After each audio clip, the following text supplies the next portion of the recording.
భారత్ మీడియాకి స్వాగతం. నేను రేవతి. ముందుగా హెడ్లైన్స్.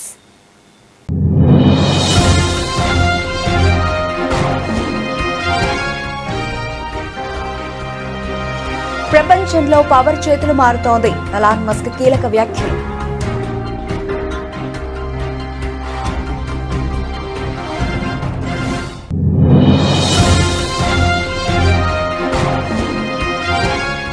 సంత్ రవిదాస్ బోధనలు, ఆదర్శాలు ప్రజలకు మార్గనిర్దేశం చేస్తూనే ఉన్నాయి. ఆయన జయంతి కార్యక్రమంలో సంత్ రవిదాస్ సేవలను గుర్తు చేసుకున్న ప్రధాని మోదీ.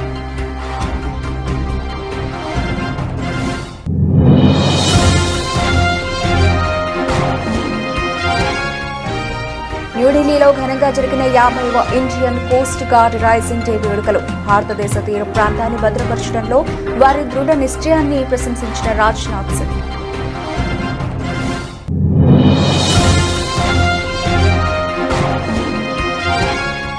రెండు 2026-27 ఆర్థిక సంవత్సరానికి బడ్జెట్ ప్రవేశపెట్టిన కేంద్ర మంత్రి నిర్మలా సీతారామన్ మూలధన వ్యయాన్ని 12.2 లక్షల కోట్ల రూపాయలకు పెంచిన కేంద్ర ప్రభుత్వం.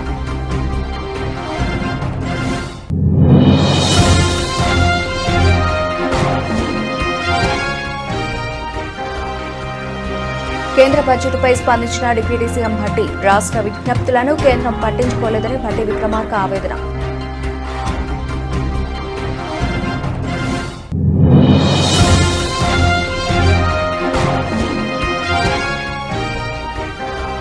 కుప్పంలో కార్యకర్తలతో చంద్రబాబు సమావేశం. నిజంగా కష్టపడే కార్యకర్తలకు గుర్తింపు ఉంటుందని భరోసా.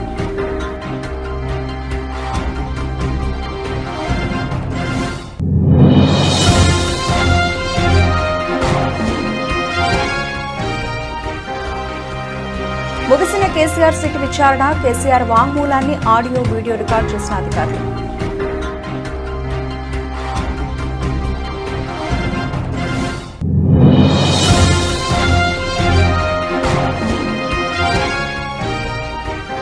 కేసీఆర్ సిట్ విచారణపై ఘాటుగా స్పందించిన కేటీఆర్, ప్రజల అపోహలు, అసత్యాలు సృష్టించేందుకు కాంగ్రెస్ సర్కార్ కొనసాగిస్తోందని ఆగ్రహం.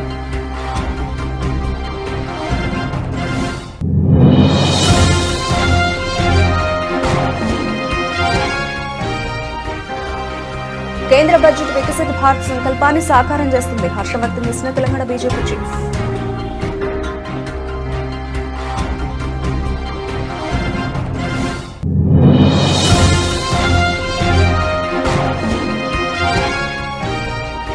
మాజీ మంత్రి జోగి రమేష్ ఇంటిపై టీడీపీ కార్యకర్తల దాడి. ఏం తప్పు చేశానని తన ఇంటిపై దాడి చేశారంటూ ఆగ్రహం.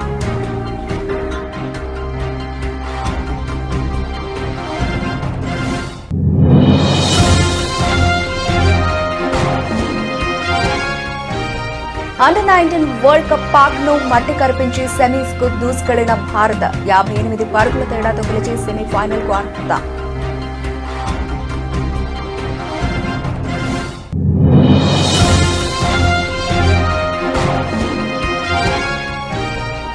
తొలి గ్రామీ అవార్డుతో చరిత్ర సృష్టించిన దలై లామా. మెడిటేషన్స్ అనే స్పోకెన్ వర్డ్ ఆల్బమ్ కు ఈ పురస్కారం.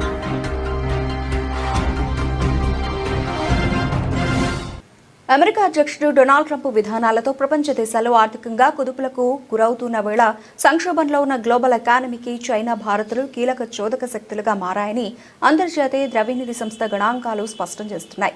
ఈ పరిణామంపై టెస్లా, స్పేస్ ఎక్స్ అధినేత ఎలాన్ మస్క్ స్పందిస్తూ ప్రపంచంలో ఆర్థిక శక్తి క్రమంగా చైనా, భారత్ చేతుల్లోకి వెడుతోందని వ్యాఖ్యానించారు. ప్రపంచ ఆర్థిక వ్యవస్థను ముందుండి నడిపిస్తున్న టాప్ 10 దేశాల జాబితాను మస్క్ తన సోషల్ మీడియా ఖాతాలో పంచుకున్నారు. IMF విడుదల చేసిన ఈ గణాంకాల ప్రకారం ప్రపంచ జీడీపీలో 26.6% వాటాతో చైనా తొలి స్థానంలో నిలిచింది. 17% వాటాతో భారత్ రెండో స్థానంలో ఉండగా కేవలం 9.9% వాటాతో అమెరికా మూడో స్థానానికి పరిమితమైంది. మొత్తంగా చూస్తే చైనా, భారత్లు కలిపి ప్రపంచ ఆర్థిక వృద్ధిలో 43.6% వాటాను కలిగి ఉన్నాయి. ఈ గణాంకాలను ప్రస్తావించిన మస్క్ ప్రపంచంలో పవర్ చేతులు మారుతోందంటూ ఆసక్తికర వ్యాఖ్యలు చేశారు. సంత్ రవిదాస్ బోధనలు మరియు ఆదర్శాలు దేశవ్యాప్తంగా ప్రజలకు మార్గనిర్దేశం చేస్తూనే ఉన్నాయని ప్రధానమంత్రి నరేంద్ర మోదీ అభిప్రాయపడ్డారు. జలంధర్లో జరిగిన సంత్ రవిదాస్ జయంతి కార్యక్రమానికి ఆయన ముఖ్య అతిథిగా హాజరయ్యారు. ఈ సందర్భంగా ప్రధాని మాట్లాడుతూ సంత్ రవిదాస్ బోధనలు ప్రజలకు మార్గనిర్దేశం చేస్తూనే ఉన్నాయని చెప్పుకొచ్చారు. అలాగే బడ్జెట్ అంశం ప్రస్తావిస్తూ పార్లమెంట్లో ప్రవేశపెట్టిన దేశ బడ్జెట్ ప్రజలు, రైతులు, యువత మరియు మహిళా శక్తిని మరింత శక్తివంతం చేయబోతోందని, ఆత్మనిర్భర్ భారత్ మరియు మేక్ ఇన్ ఇండియాలను కూడా ఊతమిస్తోందని పేర్కొన్నారు. आज सुबह ही संसद में देश का बजट प्रस्तुत किया गया है. ये बजट गरीब, अन्नदाता, युवा शक्ति और नारी शक्ति को और सशक्त करने वाला बजट है. ये बजट गांव को मजबूत करने का बजट है. ये किसान की आय बढ़ाने वाला बजट है. ये आत्मनिर्भर भारत को, मेक इन इंडिया को बढ़ावा देने वाला बजट है. साथियों, बीते वर्षों में हमारी सरकार ने सड़क, पुल, बिजली, पानी, रेल, गरीबों के घर, सिंचाई, ऐसे हर इंफ्रास्ट्रक्चर में अभूतपूर्व निवेश किया है. इस बजट में ऐसे कामों के लिए पहले से भी अधिक यानी 17 लाख करोड़ रुपए का प्रावधान किया गया है. న్యూఢిల్లీలో జరిగిన 50వ Indian Coast Guard raising day వేడుకలు ఘనంగా జరిగాయి. ఈ కార్యక్రమానికి ముఖ్య అతిథిగా రక్షణ మంత్రి రాజ్నాథ్ సింగ్ హాజరయ్యారు. భారతదేశ తీర ప్రాంతాన్ని భద్రపరచడంలో ఇండియన్ కోస్ట్ గార్డ్ యొక్క దృఢ నిశ్చయాన్ని రక్షణ మంత్రి ప్రశంసించారు. ఈ సందర్భంగా 50 సంవత్సరాల స్మారక స్టాంపును వారు ఆవిష్కరించారు. అనంతరం రక్షణ మంత్రి మాట్లాడుతూ జాతీయ మరియు సముద్ర భద్రతను పెంపొందించడంలో ఇండియన్ కోస్ట్ గార్డ్ యొక్క కీలక పాత్రను ఆయన నొక్కి చెప్పారు. ఇండియా కోస్ట్ గార్డ్ ప్రతి విషయంలోనూ దేశానికి గౌరవాన్ని తెచ్చిపెట్టిందన్నారు. रक्षा मंत्रालय के यंग ऑर्गेनाइजेशंस में से एक है, पर 5 डिकेड्स में इस यात्रा में इंडियन कोस्ट गार्ड ने साहस, समर्पण और सेवा की जो परंपरा स्थापित की है, मैं समझता हूं वह हर भारतीय के लिए प्रेरणा है.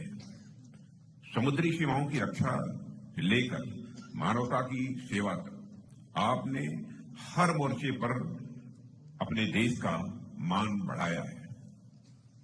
आज इस दिवस पर जब हम पीछे मुड़कर इंडियन कोस्ट गार्ड की यात्रा को देखते हैं तो हमें विशेष गौरव की अनुभूति होती है. कल्पना कीजिए कि आज से 50 साल पहले एक छोटे से बेड़े के साथ इंडियन कोस्ट गार्ड की जो यात्रा प्रारंभ हुई थी, वह यात्रा आज यहां तक पहुंच चुकी है कि राष्ट्रीय सुरक्षा के आप एक मजबूत पिलर बनकर उभरे हैं. एक छोटे से फोर्स के रूप में शुरुआत करने वाला यह संगठन आज एक मैसिव, मॉडर्न और ताकतवर फोर्स बन गया है. यह आप सबकी मेहनत, डेडिकेशन और सैक्रिफाइस का ही नतीजा है, ऐसा मैं मानता हूं. आज भारतीय तट रक्षा కేంద్ర ఆర్థిక కార్పొరేట్ వ్యవహారాల శాఖ మంత్రి నిర్మలా సీతారామన్ 2026-27 ఆర్థిక సంవత్సరానికి సంబంధించిన పూర్తిస్థాయి బడ్జెట్ను ఆదివారం పార్లమెంట్లో ప్రవేశపెట్టారు. యువశక్తిని చోదక శక్తిగా చేసుకుని పేదలు, అణగారిన వర్గాల ప్రగతి లక్ష్యంగా ఈ బడ్జెట్ను రూపొందించినట్లు ఆమె తెలిపారు. మొత్తం 53.5 లక్షల కోట్ల రూపాయల వ్యయంతో ప్రతిపాదించిన ఈ బడ్జెట్లో స్థిరమైన ఆర్థిక వృద్ధి, ప్రజల ఆకాంక్షలను నెరవేర్చడం, సబ్కా సాత్ సబ్కా వికాస్ దార్శనికతతో అందరికీ సమాన అవకాశాలు కల్పించడం అనే 3 ప్రధాన కర్తవ్యాలకు ప్రాధాన్యత ఇచ్చారు. Scaling up of manufacturing in 7 strategic and frontier sectors. Biopharma Shakti, meaning Biopharma strategy for health advancement through knowledge, technology and innovation. India's disease burden is observed to be shifting towards non-communicable diseases like diabetes, cancer and autoimmune disorders. Biologic medicines are key to longevity and quality of life at affordable costs. To develop India as a global biopharma manufacturing hub,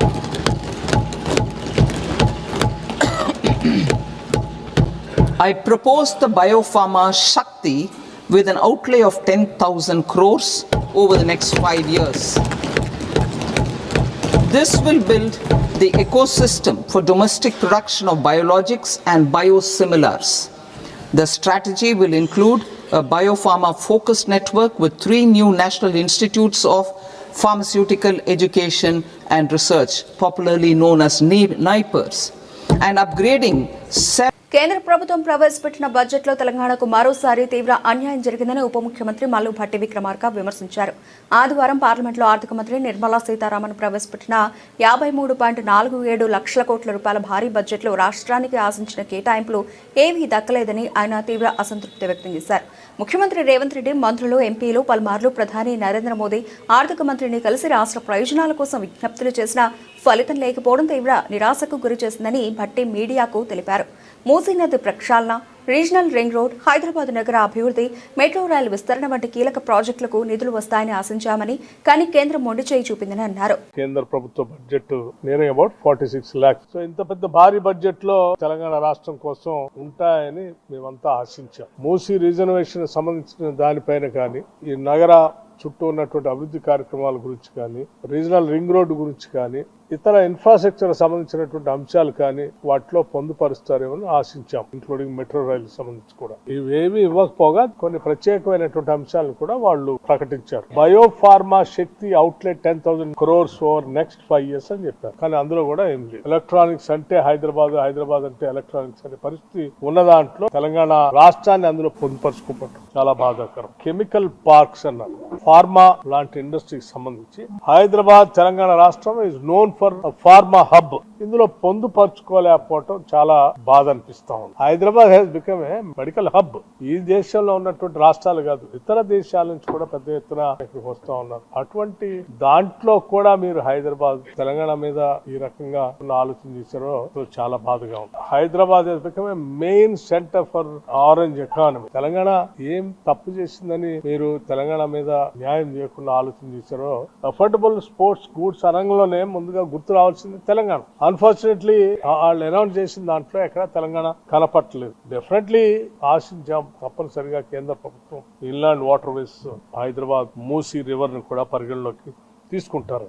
అద్భుతమైనటువంటి tourism ఉన్నాయి స్థలాలు, package లో కూడా పెట్టుకోకపోవడం చాలా బాధ అనిపించింది. Rare earth minerals సంబంధించి తెలంగాణ పైన కూడా దృష్టి సారించి ఉండుంటే బాగుంటుందని నేను చాలా ప్రగాఢంగా నమ్మాను. ఈ సెమీ కండక్టర్ సంబంధించి మాకు కూడా ఒక శాంక్షన్ ఇవ్వాలని చెప్పి వారిని కోరటం, పరిశీలన చేస్తామని చెప్పారు తప్ప కనీసం ఈ బడ్జెట్ లోనైనా ప్రకటిస్తారంటే ఇందులో కూడా ప్రకటించలేదు. వేరు రాష్ట్రాలు ప్రకటించారు కానీ తెలంగాణకు మాత్రం మొండి చేసి చూపించారు. వెల్ఫేర్ సంబంధించి ఎస్సీ, ఎస్టీ, మైనార్టీ వీళ్ళ వెల్ఫేర్ సంబంధించి పెద్దగా దీనిపైన ఎక్కడ దృష్టి సారించి ప్రత్యేకంగా వీటి కోసం ఆలోచన చేయలేదు ఇంత పెద్ద బడ్జెట్ లో. చివరికి BBG Ramji Mahatma Gandhi national employment guarantee scheme సంబంధించి గ్రామీణ ప్రాంతాల్లో ఉన్నటువంటి పేదలకు పెద్ద ఎత్తున నష్టం జరుగుతుందని ఈ సందర్భంగా తెలియజేస్తూ రాష్ట్రాలకి 4% ఫిజికల్ డెఫిసిట్ ఉంచేటట్టుగా పెంచండి అని అడిగారు. కానీ దానిపైన ఎటువంటి ఇందులో పొందుపరచలేదు. కానీ కేంద్ర ప్రభుత్వం మాత్రం 4.3 ఫిజికల్ డెఫిసిట్ పెట్టుకుంది. తెలంగాణకి తీవ్రమైనటువంటి అన్యాయం అయితే జరిగింది. ముఖ్యమంత్రిగా బాధ్యతలు స్వీకరించిన తర్వాత తన సొంత నియోజకవర్గం కుప్పంపై చంద్రబాబు ప్రత్యేకంగా దృష్టి సారించారు. కుప్పంలో నియోజకవర్గ కార్యకర్తలతో సమీక్ష సమావేశం నిర్వహించి పార్టీ శ్రేణులకు దిశానిర్దేశం చేశారు. కష్టపడి పనిచేసే కార్యకర్తలను వెతుక్కొని వచ్చి గౌరవిస్తానని భరోసా ఇస్తూనే పనితీరు మార్చుకొని నేతలకు గట్టి హెచ్చరికలు పంపారు.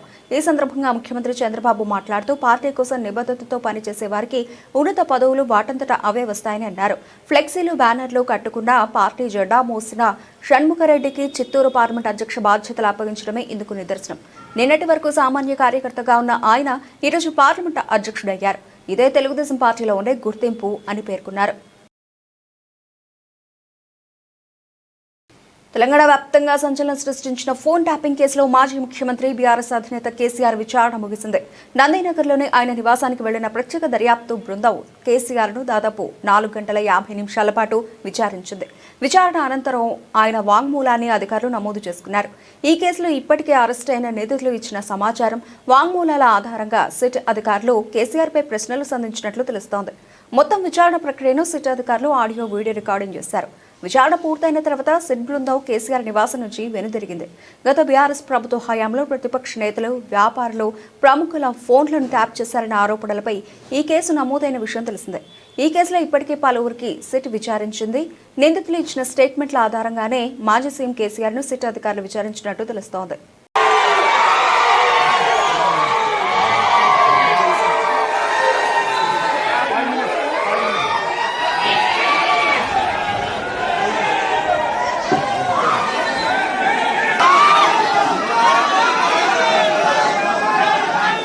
మరోవైపు బీఆర్ఎస్ అధినేత కేసీఆర్ సిట్ విచారణపై పార్టీ వర్కింగ్ ప్రెసిడెంట్ కేటీఆర్ ఘాటుగా స్పందించారు. సిట్ అధికారులు చట్టాన్ని గౌరవించలేదని, అయినా సరే కేసీఆర్ విచారణకు సంపూర్ణంగా సహకరించారని ఆయన తెలిపారు. రాష్ట్ర ప్రభుత్వం అడిగినట్టుగా సిట్ ప్రశ్నలు వేస్తోందని మండిపడిన ఆయన ప్రతి ప్రశ్నకు కుండబద్దలు కొట్టినట్లు కేసీఆర్ బదులిచ్చారని వెల్లడించారు. సిట్ విచారణ ఎర్రవల్లిలోనే జరిపే విషయంపై కోర్టుకు వెళితే తమకు అనుకూలంగా తీర్పు వచ్చేదని, కానీ తాము అలా చేయలేదని కేటీఆర్ చెప్పారు. కేసీఆర్ సిట్ విచారణ పూర్తయ్యాక నందినగర్లోని నివాసంలోనే కేటీఆర్ మీడియాతో మాట్లాడారు. ప్రజల అపోహలు, అసత్యాలు సృష్టించేందుకు సిట్ విచారణను కాంగ్రెస్ సర్కార్ కొనసాగిస్తోందని కేటీఆర్ దుయ్యబట్టారు. ముఖ్యమంత్రి గారు తిరిగి తెలంగాణలో వచ్చే వరకు మరి గతంలో ఓ సినిమా వచ్చింది, హిట్ 1, హిట్ 2, హిట్ 3 అని 3 భాగాలుగా.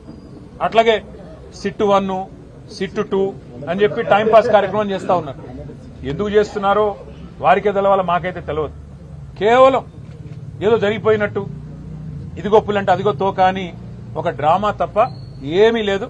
ఒకటి మాత్రం చివరిగా నేను చెప్పదలుచుకున్నా, కేసీఆర్ గారి మీద బురద జల్లాలి అనుకుంటే అది సూర్యుడి మీద ఉమ్మేయడమే అవుతుంది. అది తిరిగి వచ్చి తమరి ముఖం మీదే పడుతుంది రేవంత్ రెడ్డి గారు, ఇది గుర్తుపెట్టుకోండి. కేంద్ర ఆర్థిక మంత్రి నిర్మలా సీతారామన్ ప్రవేశపెట్టిన బడ్జెట్ వికసిత భారత్ సంకల్పాన్ని సాకారం చేసే దిశగా వేసిన బలమైన అడుగు మరియు దేశ సమగ్రాభివృద్ధికి ఒక దిక్సూచిగా నిలుస్తుందని తెలంగాణ బీజేపీ రాష్ట్ర అధ్యక్షుడు రామచంద్రరావు అన్నారు.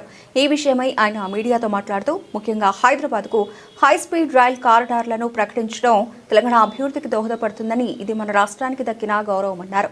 పేదలు, రైతులు, మహిళలు, యువత అభ్యున్నత లక్ష్యంగా స్వదేశీ ఉత్పత్తి, ఉపాధి కల్పన, వ్యవసాయం మరియు మౌలిక వసతుల కల్పనకు పెద్దపీట వేసిన ఈ బడ్జెట్ చారిత్రాత్మకం. అంత్యోదయం నుండి అభ్యుదయం వైపు సాగుతున్న ఈ ప్రయాణం భారత్ను ఆర్థిక శక్తిగా మారుస్తుందని పేర్కొన్నారు. మనకు చేసేటటువంటి ఒక బడ్జెట్లో విషయాలు ఉంటా ఉన్నాయి. మరి ఈ బడ్జెట్లో భారతదేశ ఒక ఆర్థిక ప్రగతికి, వికసిత భారత్ వైపు పోయేటటువంటి ఒక నిర్ణయాలు ఉన్నాయని చెప్పేసి స్పష్టంగా కనబడతా ఉంది.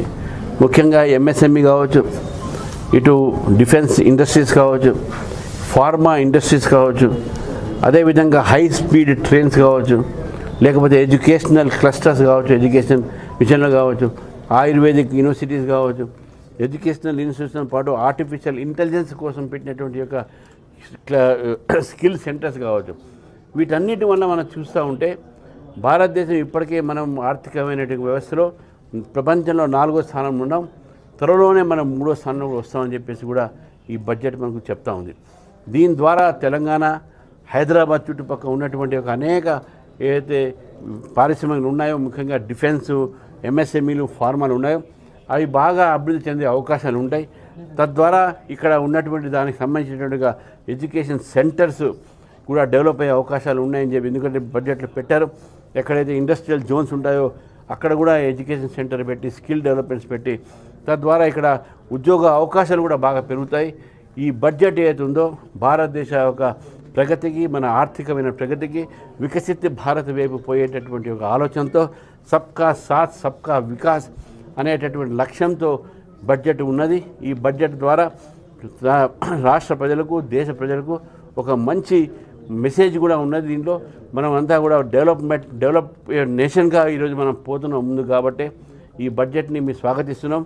ఇది పీపుల్స్ ఫ్రెండ్లీ బడ్జెట్, ఎక్కడ కూడా ప్రజల మీద భారం లేదు అనే విషయాన్ని మనం స్పష్టంగా ఈ బడ్జెట్లో చూస్తూ ఉన్నాం. సార్, ప్రధానంగా మెట్రో కావచ్చు, లేదంటే విజన్ 47 ప్రభుత్వం లక్ష్యాలు కావచ్చు, లేకపోతే ట్రిబుల్ కావచ్చు, ఇట్లానే ఒక పాయింట్ ఒక సబ్జెక్ట్ వైజ్ ఇయ్యరు. నిధులు మొత్తం కూడా విధానంలో ఉంటాయి. ఫర్ ఎగ్జాంపుల్ రైల్వే బడ్జెట్ సంబంధించినటువంటి ఒక దాంట్లోనే రైల్వే బడ్జెట్ ఉంది కాబట్టి రైల్వేకి ఎంత కేటాయించను, ఆ రైల్వేకి ఎంత కేటాయించిన దాంట్లో ఎక్కడెక్కడ ఏమేమి ఖర్చు చేయాలి ఇవన్నీ ఉంటుంది దాంట్లో. తర్వాత అర్బన్ డెవలప్మెంట్ మినిస్ట్రీస్ ఉంటాయి.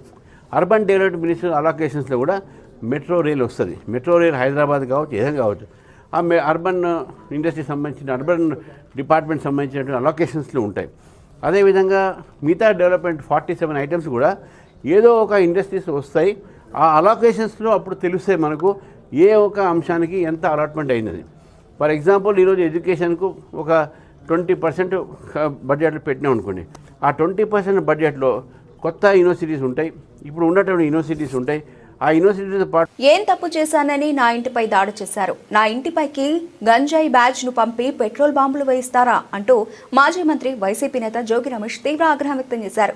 మీ ఇంటికి నా ఇల్లు ఎంత దూరమో నా ఇంటికి మీ ఇల్లు అంతే దూరం అని ప్రత్యర్థులను గట్టిగా హెచ్చరించారు. తన నివాసంపై జరిగిన దాడి ఘటనపై ఆయన తీవ్రంగా స్పందించారు. ఎప్పుడు మీరే అధికారంలో ఉంటామని కలలు కంటున్నారేమో, నీ పిల్ల చేష్టలు క్షణికానందం మానుకో అని జోగి రమేష్ తీవ్ర వ్యాఖ్యలు చేశారు. తన ఇంటిపై దాడి జరుగుతున్న సమయంలో పోలీసు అధికారులు చోద్యం చూస్తున్నారని ఆరోపించారు. నన్ను ఏం చేయాలనుకున్నారో ఏమో, నన్ను మట్టుబెట్టాలనుకున్నారా, రాళ్లు కర్రలు పెట్రోల్ బాంబులతో నా ఇంటిపై దాడి చేశారో అని వెల్లడించారు. నా ఇంటికి నీ ఇల్లు ఎంత దూరమో నీ ఇంటికి నా ఇల్లు అంతే దూరం.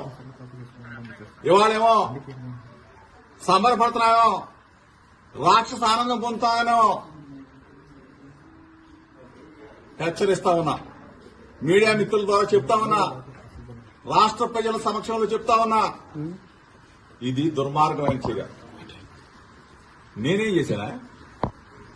నువ్వు 83 రోజులు మీ అయ్యా నువ్వు నన్ను జైల్లో పెట్టి రాక్షసానందం పొంది చాలక నా ఇంటి మీద దాడి చేస్తావా? పెట్రోల్ బాంబులు వేస్తారా? అసలు ఇంత దుర్మార్గులాగా ప్రవర్తిస్తారు మీరు. నేనేమన్నాను?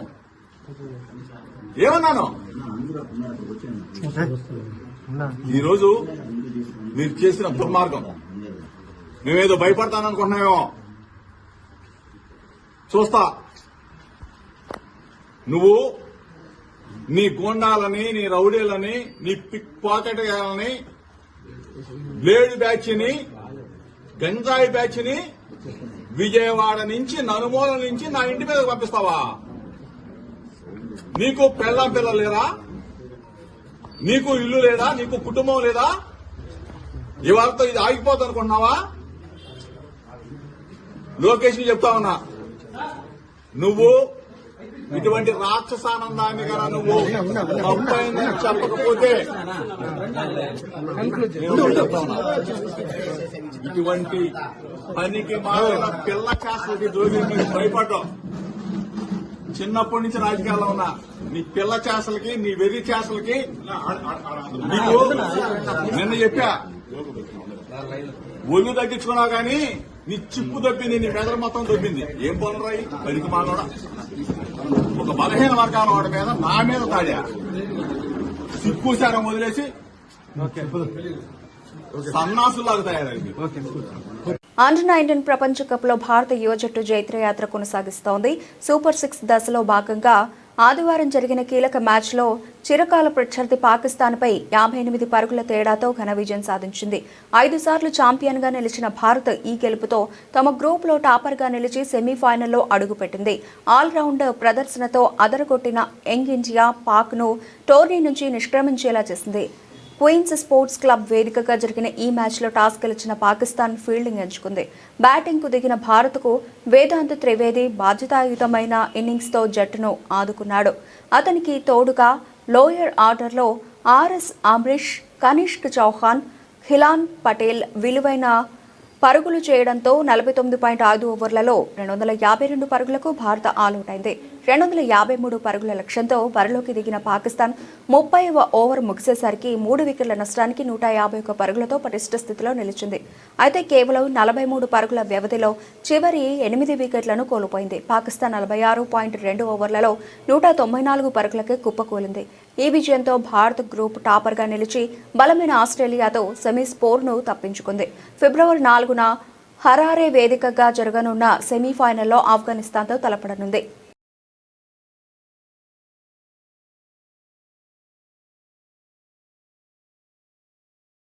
టిబెటన్ ఆధ్యాత్మిక గురువు 14వ దలైలామా అరుదైన ఘనత సాధించారు. సంగీత ప్రపంచంలో అత్యంత ప్రతిష్టాత్మకంగా భావించే గ్రామీ అవార్డును తొలిసారి గెలుచుకున్నారు.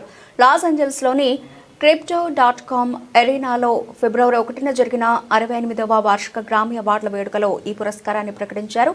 ఆయన రూపొందించిన meditations the reflections of his holiness Dalai Lama అనే స్పోకెన్ వర్డ్ ఆల్బమ్ గాను best audio book, narration and story telling recording విభాగంలో ఈ అవార్డు లభించింది. ఈ అవార్డు కోసం జరిగిన పోటీలో దలైలామా ప్రముఖ వ్యాఖ్యాత ట్రెవర్ నోవా, అమెరికా సుప్రీంకోర్టు న్యాయమూర్తి కెటాంజీ బ్రౌన్ జాక్సన్, నటి కేతీ గార్వర్ వంటి ప్రముఖులను అధిగమించడం విశేషం. ఈ ఆల్బంలో మానసిక ప్రశాంతత, సామరస్యం, ఆరోగ్యం వంటి అంశాలపై దలైలామా చేసిన ప్రసంగాలను పొందుపరిచారు. హిందుస్థానీ శాస్త్రీయ సంగీత స్ఫూర్తితో రూపొందించిన ఈ ఆల్బంలో కొన్ని ప్రత్యేకతలు కూడా ఉన్నాయి.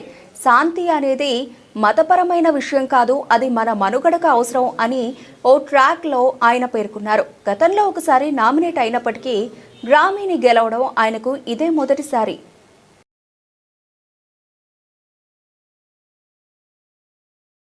బులెటిన్ ముగించే ముందు హెడ్లైన్స్ మరోసారి.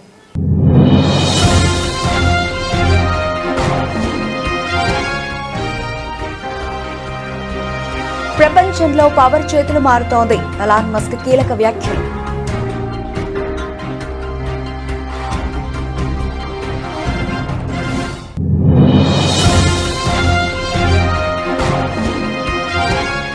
సంత్ రవిదాస్ బోధనలు, ఆదర్శాలు ప్రజలకు మార్గనిర్దేశం చేస్తూనే ఉన్నాయి.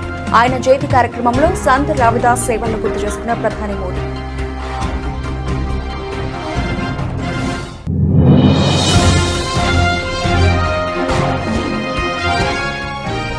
న్యూఢిల్లీలో ఘనంగా జరిగిన 50వ Indian Coast Guard raising day వేడుకలు. భారతదేశ తీర ప్రాంతాన్ని భద్రపరచడంలో వారి దృఢ నిశ్చయాన్ని ప్రశంసించిన రాజ్నాథ్ సింగ్.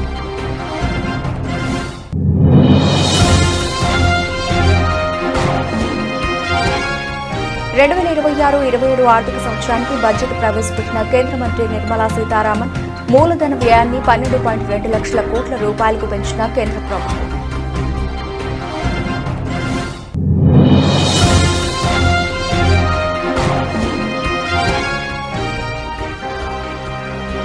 కేంద్ర బడ్జెట్పై స్పందించిన డిప్యూటీ సీఎం భట్టి. రాష్ట్ర విజ్ఞప్తులను కేంద్రం పట్టించుకోలేదని భట్టి విక్రమార్క ఆవేదన.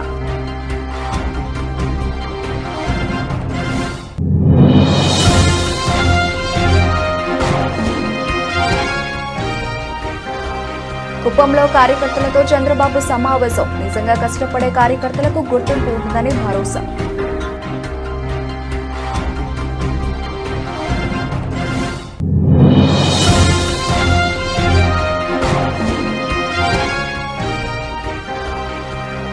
ముగిసిన కేసీఆర్ సిట్ విచారణ. కేసీఆర్ వాంగ్మూలాన్ని ఆడియో, వీడియో రికార్డు చేసిన అధికారులు.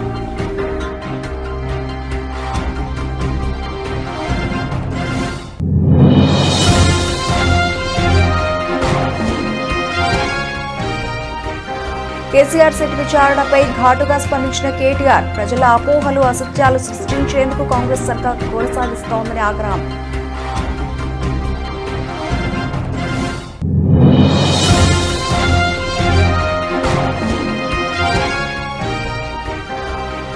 కేంద్ర బడ్జెట్ వికసిత్ భారత్ సంకల్పాన్ని సాకారం చేస్తుంది. హర్షం వ్యక్తం చేసిన Telangana BJP chief.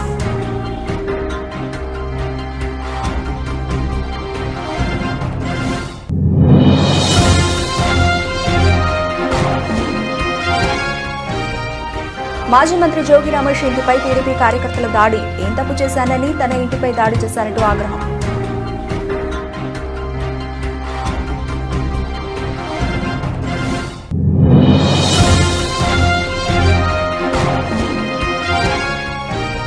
Under-19 world cup పాక్ను మట్టి కరిపించి సెమీస్ కు దూసుకెళ్లిన భారత్. 58 పరుగుల తేడాతో గెలిచి సెమీఫైనల్ కు అర్హత.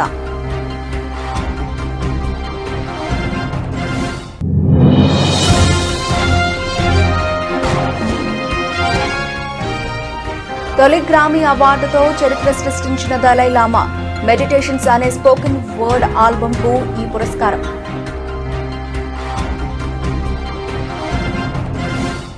ఇవి ఇప్పటివరకు నా బులెటిన్ అప్డేట్స్. మరిన్ని అప్డేట్స్తో మళ్ళీ కలుద్దాం. అంతవరకు సెలవు. నమస్తే.